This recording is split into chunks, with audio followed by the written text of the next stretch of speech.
Dive into the dynamic world of high school sports. Whether you're a seasoned athletic director, a newcomer to the field, or simply curious to learn more about this exciting profession, this podcast is your go-to resource for inspiration, education, and a deeper understanding of the game-changing decisions that shape the world of high school athletics.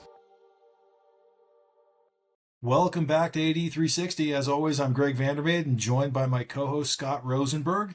Today, we got our first returning guest on the podcast, so we're super excited about that. Scott, how are you doing today? Great, man. How about you? I'm doing well, my friend. I'm pretty excited to get through this episode. We got Steve Montoya from MaxPreps joining us again today. So, Steve, welcome back, and how's it going in your world right now? Doing good, guys. I really appreciate you having me back on. Looking forward to jumping into this combo, and good time of the year with basketball postseason going on and all the winter sport action and spring action mixed in. So good time of the year for sure. Yeah, it certainly is a busy time of year. I'm sure you and the MaxPreps team are just a little busy over in your offices with all the events that are taking place nationally. As I mentioned, Steve, you're a returning guest today. We're super excited to dive into a new topic with you. And what we'd like to cover today is how can athletic directors build program identity, work with media, create more visibility for their athletes, really kind of that overall brand, not only just from an athletic department perspective, but also helping to elevate their student athletes. So we're really glad to have you back and excited to talk through this with you today. Yeah. Looking forward to it and excited to jump in. How do you feel about being our first returning guest? That's the important stuff. Yeah, that's a big honor. I feel good. So thanks, guys. Appreciate it. Well, awesome. That makes Scott and I feel good because at least we get people coming back, right? That's right. Yeah. I'm excited to have you too, Steve. Greg, we're going to get into this, but I was thinking this morning, I think about it sometimes, like being a former educator, if I had enough money, I've always thought about I want to start my own school, right? And if I start my own school, of course I want athletics to be really important, academics as well. And today's episode to ask Steve just about how building a program and building the media relationships. I mean, you don't have to start your own school for that, but I'm kind of excited to dive into that. For me, I mean, I would right off the bat think I want to hitch my wagon to the biggest, best player out there. And if it was college or the pros, I'd probably be thinking about ESPN. And if it was high school, I'd be thinking about MaxPreps, just to kind of get my school's name out there. So I'm stoked to start asking Steve some questions here.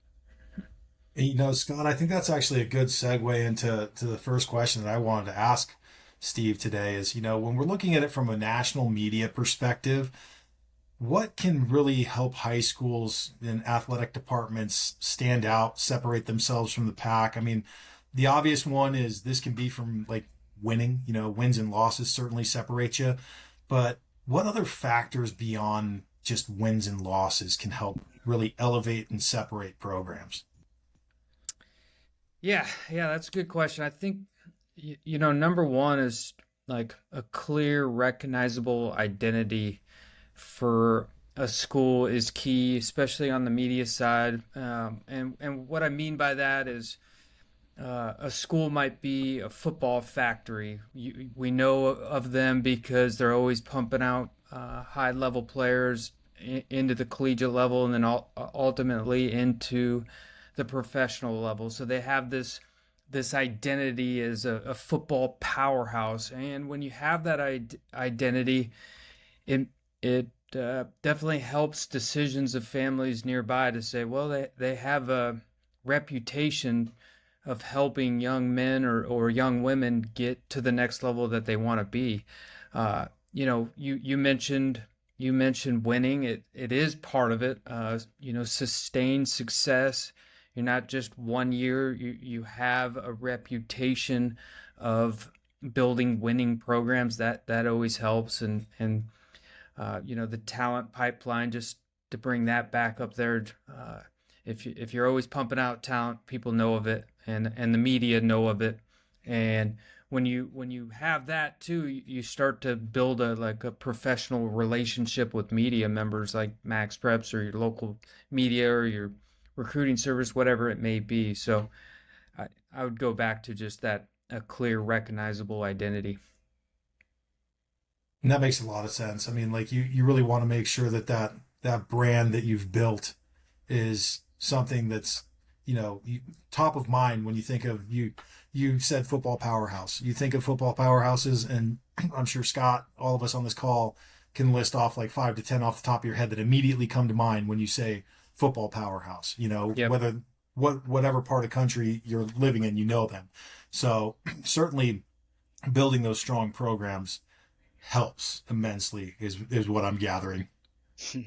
I mean, Yeah. winning breeds winning, right? Winning breeds winning, sorry. And gosh, in New Jersey, there's always like that recruiting factor that people talk about, legal, illegal, when can you recruit? But in a sense, when you build that identity and you build that like winning mantra, a lot of coaches don't really have to recruit, right? Once you Yeah. start, I think that's what Steve is saying, like they Mm-hmm. come to you as opposed to you having to go get them. But the biggest question is how do you start?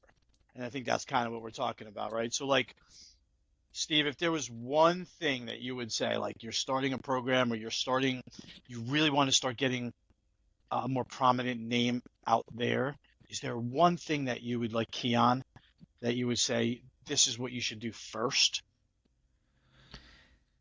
Yeah, if I was just like a AD starting something up, I'd sit down with my coaches and probably say, what are three things our athletic program wants to be known as? What do we want to be defined as? And it may be something simple as we want to be winners, we want to win. That's what we want to be known for. But it could be other things too. It could be we want to develop kids to get them into college, or it could just be we want to be known as a school that has multi-sport athletes everywhere, and we're known for our toughness. But I think for the athletic director and their coaches to just basically get on the same page of when someone hears of you know Smith School or whatever the school is, they think of X, Y, and Z when you're going up against that school, or when people talk about that school. So I think it's important just to have a clear identity from the start in the athletic program. Love that. Greg, your thoughts on that? Anything You know, comes to your it mind?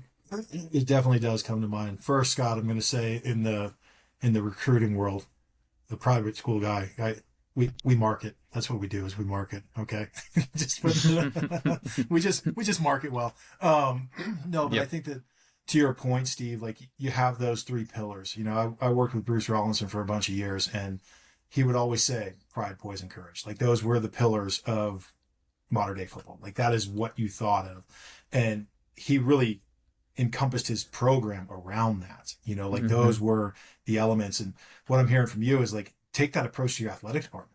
Like have your standards, that you're striving for across all departments. And like you see some of those harder nosed teams that are maybe in more, rural areas with not a huge number of kids, and they may have the mantra of like we're bringing a lunchbox to work. Like that type of mentality is what you really want to kind of build your identity around, and then you can build upon that is kind of what I'm hearing. Does that sound directionally right? Yeah, and then your coaches know it, and then your athletes know it, and your parents of those athletes know it. There's a clear path that everybody understands of this is our program, and this is what we're known for, and everybody needs to buy into that philosophy. I Love it. love it. Greg, going back to your point, that marketing comment coming from a public school guy, I'm just going to throw this out there. Those big powerhouses that you were at, they market to like the middle school math, science, and engineering academy football programs and stuff like that in the middle school. That's who they, right? Is that the marketing that happens? Typically, yeah. I mean, like that's really what we're gearing towards on that one. I just want to Because be clear. hey, we still got to be eligible. Still got to be eligible, right? Correct. Absolutely. Absolutely. Um, Steve, for schools and ADs who feel like their program doesn't get the kind of coverage that some schools receive, is there like a proactive approach that you might recommend an AD or coaches take to kind of get their athletes some more exposure or develop better relationships with the media? Yeah, I think the right now with the media and just the general landscape of high school coverage across the country is, as we all know, that you don't have the 20 high school reporters in every market around the country like there used to be when we were growing up. It's thin. They can only cover so much.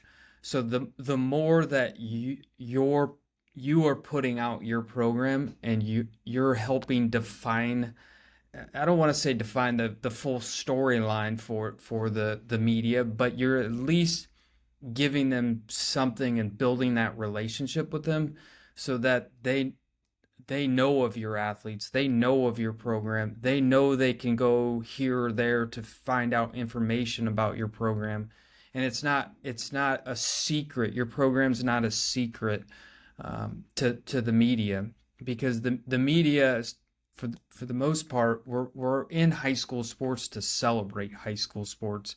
We're not in this business to bring down high school sports. We're doing the exact opposite. We want to lift it and elevate it, but sometimes we need help from coaches and schools to understand what are the storylines coming out of your program that we can tell. So the more that you build that relationship with your local media or your national media, whatever, the more you're going to get coverage, because the more we're going to know and understand, and we need help too to do that. So I would say Yeah. that you're never going to bug a media member by sending us too much, because for a lot of times we have to dig it up to get anything. So I would say just continue to press that gas on building relationships with all the media you can.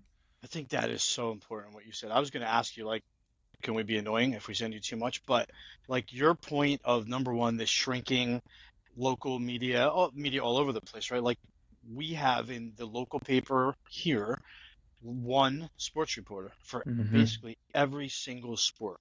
She's great. She's just overwhelmed, and there's just no way she can cover everything, especially like those special interest stories.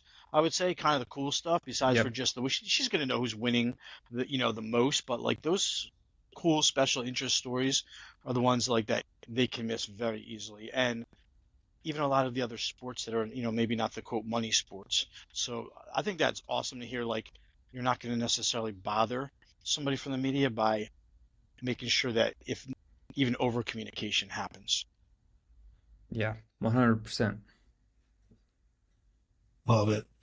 Kind of a two-part question for you that I'm thinking of right now. Yep. One, like recruiting has changed dramatically. Like that landscape from what all of us on this call knew years ago when we were of that age is completely different. Not even the exact same, nowhere near the same, right?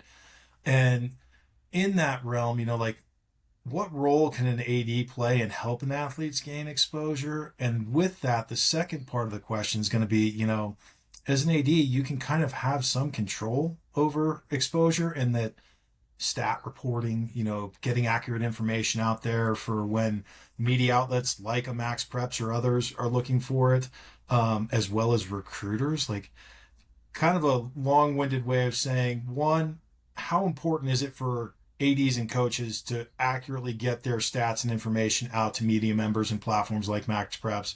And two, how much does that really help change the recruiting role that an athletic director can help in elevating their program as well as their athletes?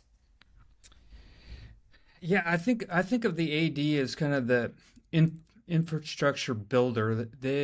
They're making sure that their athletic department it things are very easy for their athletes to gain exposure. So the AD is not the one sending out the emails to the college coaches and doing that, but if a college coach wants information on an athlete, like they want to see their stats, is there a place like Max Preps where the college coach knows that this school's stats and information is going to be accurately kept uh, and updated? Because we hear this all the time at Max Preps that college coaches rely heavy on MaxPreps just to even know when and where to go watch a player. So is are for baseball, for example, are they really playing at 3:30 at this school because we're going and showing up there? And so if that information is not easily accessible, the college coach might not be at the game or miss it. Same thing when it comes to an athlete's film or anything like that.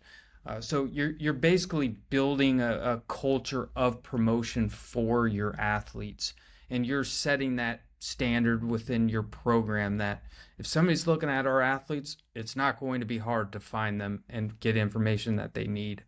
And then I think the AD is really the educator for the coaches and families of here's how we're going to promote our players and get involved in recruiting and not shy away from recruiting, because the athletes want promotion, they want help, and I think the AD plays an important role in that, in building the structure of how our program is going to get the kids out. So even things like putting all your information into MaxPreps, like not just to promote MaxPreps. Like I'm a coach myself. Like I use MaxPreps all the time as just a coach and as a dad and as a family member, because you just want easy information at your hands, and it's just on MaxPreps, it's all there for you. So I highly promote that, not just because I'm a longtime employee, but as also just someone who lives and breathes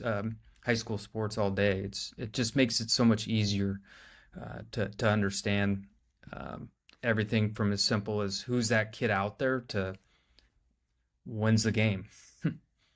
I love it because like we're in the information age, right? And Yep. that is across every industry. And you see, like I saw it a lot this year when I was following Indiana's tremendous run from a football perspective, and listening to Coach Signetti talk about data points when recruiting athletes, things that were never thought of 20 years ago. Like, hey, is this player going to pan out? We're going to look at these data sets. And really the way that I'm interpreting what you're saying is you're providing more data points for athletes to get exposure, and be visible to college coaches across all levels. And then at the same token, you're elevating your athletic department by providing those opportunities to be searchable, to be findable, right? Yep. So I think that's a tremendous opportunity that you can take advantage of for both your student athletes as well as your overall program. Scott, what are your thoughts? I mean, yeah, of course, right? Like, I think the AD is the coach of the coaches, I guess you would say. So I love when Steve said, like, the AD's got to kind of set the structure. They're not going to be doing it every day, but they've got to help the coaches. They've got to coach them up. They've got to help build the program. They've got to set high expectations for how their coaches communicate with college coaches, how quickly they respond to college coaches, being truthful and realistic, right? Like, I had a coach one time that I knew was kind of pumping up their kids to play in programs that they probably where they would not like succeed, and that's a bad thing for the kid. It's also a terrible thing for the school because like you ruin your credibility, right? Like you Yeah. can't Right. call a college coach and say Greg should, you got to look at Greg, and they spend some time looking at Greg, and Greg was never going to play at that school. Terrible for Greg, terrible for the school's reputation and the credibility. Yeah. So like that athletic director helping set the standard, coach up their coaches in order for those things to happen that Steve's talking about and that you mentioned, I think are critical. I really do. Yep. um, we did an episode on branding previously at the high school level, and so I'm interested in your perspective, Steve, on like how important is the visual identity for a school, the logo, the uniforms, the social graphics, especially when it comes to building a national program. How do you feel about that? Y- Yeah, I think, the visual identity shapes first impressions for sure. So, um, it I think what you're talking about is really it kind of elevates the media amplification of a lot of that stuff.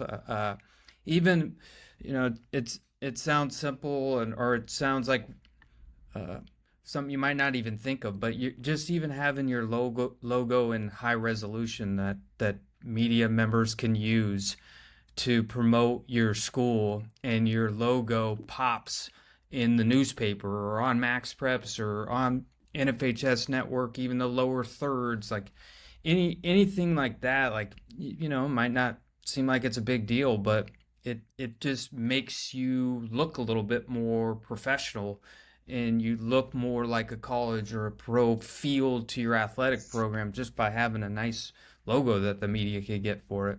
Or if you're promoting, if you're on social as a school, like your graphics are clean, your colors are consistent, your photos look sharp. So it's not like a make or break. Your kid's not going to get looked at because your photo is a little blurry, but it also does bring that sense of like professionalism to your athletic department and your overall program, and it also kind of makes you feel like, this school is really taking this serious, and they're really trying to make our athletes look good. And that's a good feeling for an athlete when you're on your social and you're scrolling on Instagram. It's like, whoa, they're really doing a good job on there. Like, it makes you feel good. So I think that's what I would say on that point. I love that. Like I'll do a shameless AI plug on this one. I was thinking about a brand book. Like we're, in the business world now, and I see for businesses, like a lot of times they have their own brand book, which is like the colors, the logos, the print, Mm-hmm. right? The font, this. And I'm thinking, sounds like a lot for an athletic director to kind of put together. But then I thought a lot about, what if you just plug stuff into AI and said, I want to create a brand book, and what do I need? Like, they're going to ask you, what are your colors? Submit some pictures. Is it higher Yep. resolution enough? Like, it will do a lot of that for you. So I think too, it professionalizes everything. And AD is listening. Think about a brand book for your school. Plug it into an AI. The AI will lead you through that, and you can have something pretty darn cool that you can send out to your coaches, to media outlets, etc. Greg, any thoughts there? No, I love it. I mean, like that was something that we were fortunate to have, like that was, and that was coming from like our advancement department and everything like that, because private schools, again, you got to market, and you wanted to make sure that everything was consistent. And that's what, when we had that episode with Leo, he was from De La Salle. He was saying the same thing. He was like, you want it to be consistent to where anytime they see that image, they know immediately what it is, Mm-hmm. and it's just the professionalism, like you had said, Steve, and this is going to be the coaching cliche, the old coach still in me, but you do the little things right and the big things fall into place, right? And when you're taking something that you think is maybe minimal, like it's a logo, who cares? But then you see it stretched out over a jumbotron at a game, and you're like, man, we kind of look second rate compared to our competitors because they had a high resolution one. There's going to be that perception, just of the people in attendance, and it may be a quick hitter and they forget about it in 3 seconds, but the same token, you want to be presenting yourself very well. And I really like the idea, Scott, of having that brand book and being able to have something to reference. So you're not constantly going back and searching, like, is this the image that we should send out there? Like, nope, here's our standardized version. This is going out to the media. This is going out to your social, etc. So I like that one a lot. I bet you guys could think of like two or three. Steve, you could think of 2 or 300 probably, but you could think of like two or three schools that right off the top of your head, like they always look good. Everything Mm-hmm. always looks good at that school. Every uniform you see, across all sports, like it always looks good. And it's not about how much money you spend necessarily on that stuff. It's just like, those schools do a good job thinking about these things Yeah. in advance, and it just says something about them. It just does. Yeah, it does. So, question for you. I mean, like this is something that's been around now for a good minute or so, and talking about like short form video. Mm-hmm. How are you seeing that really kind of changing for the visibility for student athletes? Like short form video. I'm just curious, like how impactful is that for athlete visibility? Yeah, I think it's definitely impactful for sure. I think it's compressed like the timeline of discovery, right? It used to be you send your film out to coaches, you email it to them, the coach sees it, and then it takes a little bit of time. Now you could post a short form clip of a one-handed catch you made in a game, or a, hitting a home run off a pitcher, and all of a sudden a 20-second clip has 50,000 views overnight because it got into the mainstream of an algorithm, and now all of a sudden you're one of the most popular high school players on the planet for a little bit, and then coaches are hitting you up, and all of a sudden you went from just posting a clip of you making a great play to now a coach is hitting you up saying, hey, we want to talk more, look into you. So I think the short form uh, really rewards moments, and it's what people are used to seeing now in their feeds, and it's just the way we are. So I think it's changed just that visibility that you can become a little a major celebrity, or just even a localized celebrity, just by posting a short form clip. And who knows, it could lead you into something that may have taken forever, because you may have just been sending emails after emails to coaches, and what do you know, a coach saw you on X because you posted a short form clip, and now you're talking to that coach. So I would say it's all about that. The visibility is really what it's changed. I I think that's awesome, because like in my mind, where I go to is remember back when you'd actually go to the movie theaters and you Mhm. see previews. Like that short form content is the Yep. preview for Yep. somebody to get interest to go and watch the full length feature, and you're catching the attention of some recruiters where they're like, wow, that was a hell of a catch. Maybe that was a great hit, fantastic defensive play. Let's dive into more, see what this student athlete's film looks like. So I could certainly see how that is really elevating some student athletes who in years gone by maybe they would have been overlooked because they didn't see those great plays. And yeah, you sent your film in and they watched the first three plays and nothing caught their eye, so they hit eject and then they're on to the next one. So great point on that. Definitely changes the visibility. Yep. Scott, what are your thoughts? I mean, I love the analogy about the movie theater. Although those previews are about 40 minutes long these days in general, I do, that resonates with me for sure. And like the short, people's attention spans are only so long now, period. You're only going to get them for a little bit of time. So I think it's really important. And listen, what I love about what we do here at Play On and Max Preps is like just having a lot of that available to people. And even like with the NFHS network and the clips, parents can go on and they can literally just clip 20 seconds of something that their kid did and share that out, not only for, like, let's say friends and family, but maybe so that somebody notices that, like a college coach. So I think there's lots of ways to get it done. And again, in the past, you would have probably had to have gone to like a video editor, right? You would have had to Yeah. find Mhm. somebody and paid somebody to kind of put together a highlight video for you. 100% you would have paid people to do a highlight video. Now you don't have to. Or again, just all those little clips that might go into a highlight video. You can basically do all that stuff yourself now, which is pretty darn amazing, I think. Um, so, Steve, one of the things I know I grappled with at times as a coach and as an AD would be like promoting the balance, I should say, of promoting the individual versus the team. I think for a coach, they have to think about that. For me as an athletic director, sometimes it was promoting one team over the other team and try to like find a healthy balance. So any thoughts on like how you can find a balance between those things with the media?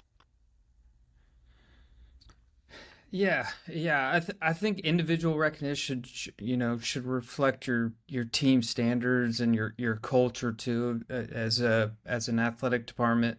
That if we're celebrating individual contribution, it's that is part of our culture. It's not an ego thing. Like ads should really, in my opinion, guide coaches towards that mindset of uh, you know celebrating our athletes and our individual performances is part of what we do. It's part of our culture. It's we're celebrating milestones that our athletes are hitting or doing, and this isn't an ego thing. This is it. This is it goes back to tying in that this is how we recognize our athletes and our individual athletes. It's of course it's about the team and everything's built around the team, but inside that team are athletes, and we need to celebrate those athletes because the athletes want it, the athletes need it, and it helps the athletes overall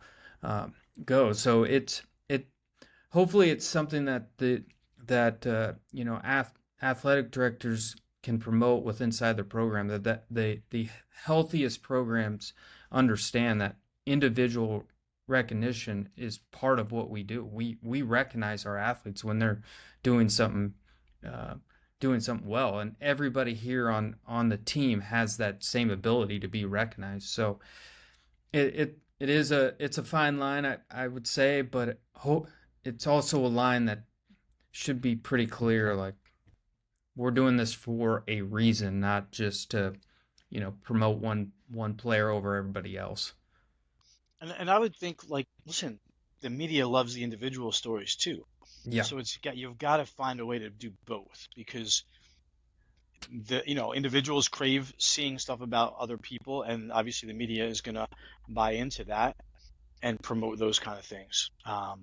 Yeah, and the individual players, like, uh, help tell the story of why this team is, we're featuring this team, or why this team is good. Like, you can't get around that, right? Like, you can't get around hey, there's a reason why you want to watch the Chiefs play.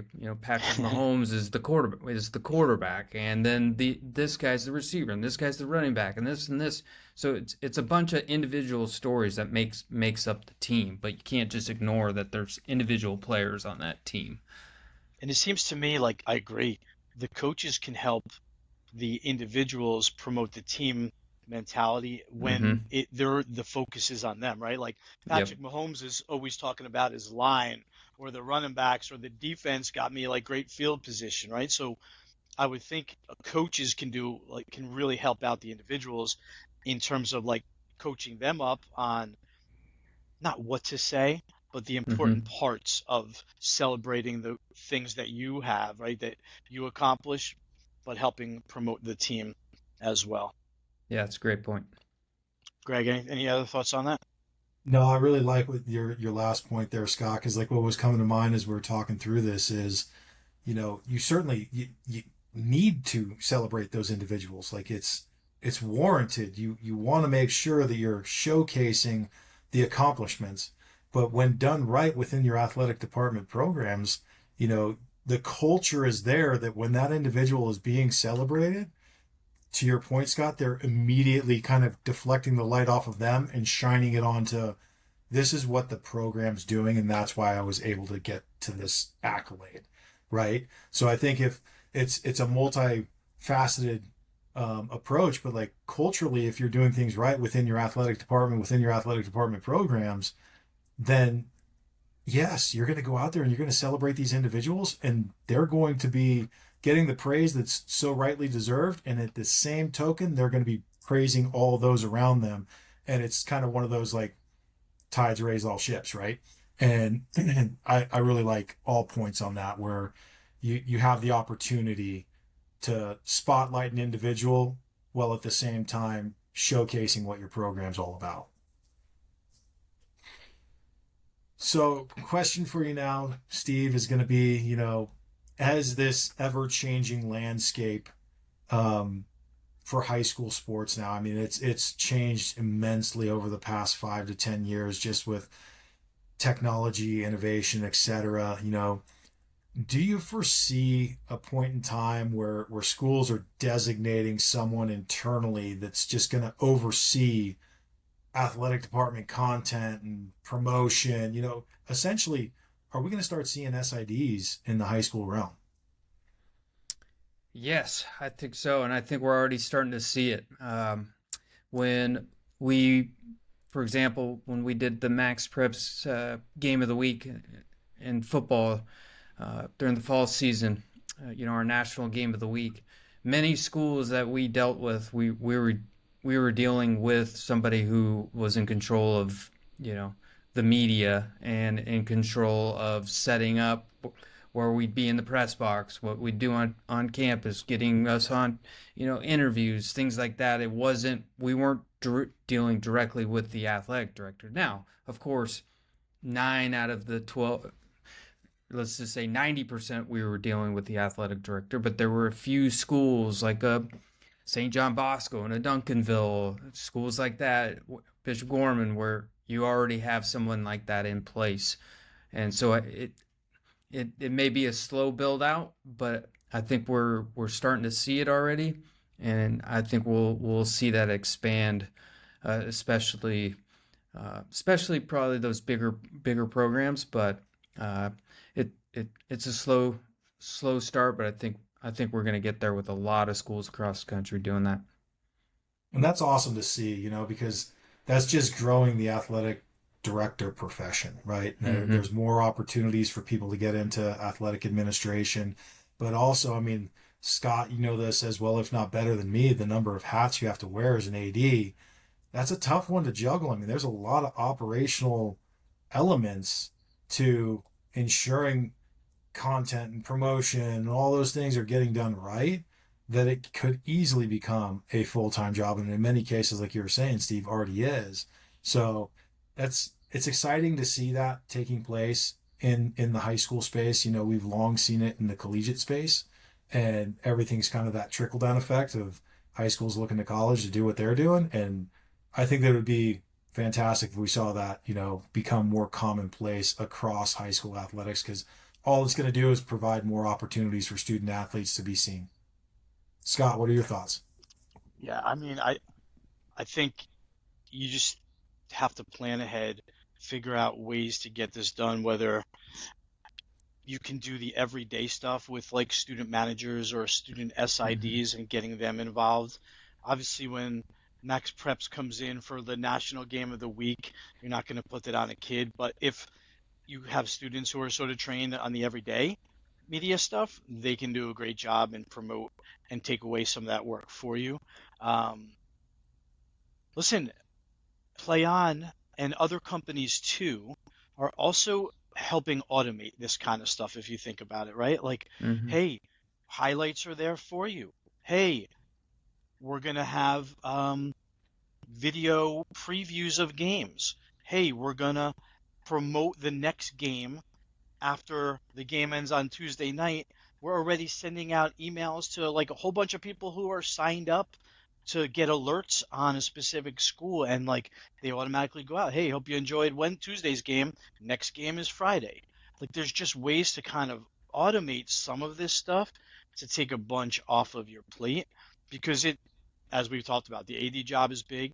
Uh, Money talks, and like, can you afford to pay somebody to just be an SID and commit to that kind of stuff? So I just think there's just lots of ways to think about it and promote it and to make it happen if you're creative. I know we're like getting towards the end here, so thinking about trying to summarize this, um, is there a blueprint that we could all like sort of talk about? Hey, ADs, you want to get your program more visible starting next fall. What are you going to do? Like, what's the guide? I think we probably talked about each of these things individually, but Steve, could you just like maybe summarize and say, hey, I would do this, this, this, and this if I was really just trying to get on the map? Yeah, I would go back to, clarify your identity. What do you want your athletic program to be known for? Go all in on that with your coaches. I'd clean up your, your infrastructure. Basically, hey, we're not just going to try to win on the field. We're going to try to win at everything we do. So our logo is going to look better than everybody else's logo. Our stat input on MaxPreps is going to look better. We're going to have roster photos in every single page on MaxPreps. Everything is going to be clean, so that if anybody wants to recruit one of our kids or learn more, or media members, like it looks good, and kids feel good about it. I would start to build those media relationships, and a lot of it can start just with doing simple things like that.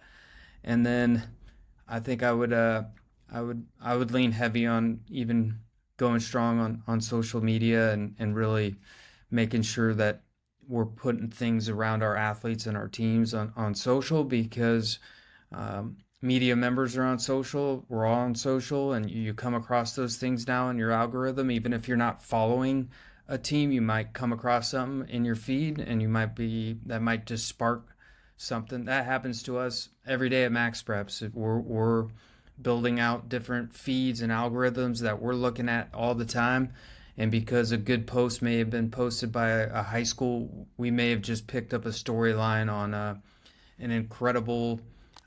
We There was a story in Washington, for example, of two players.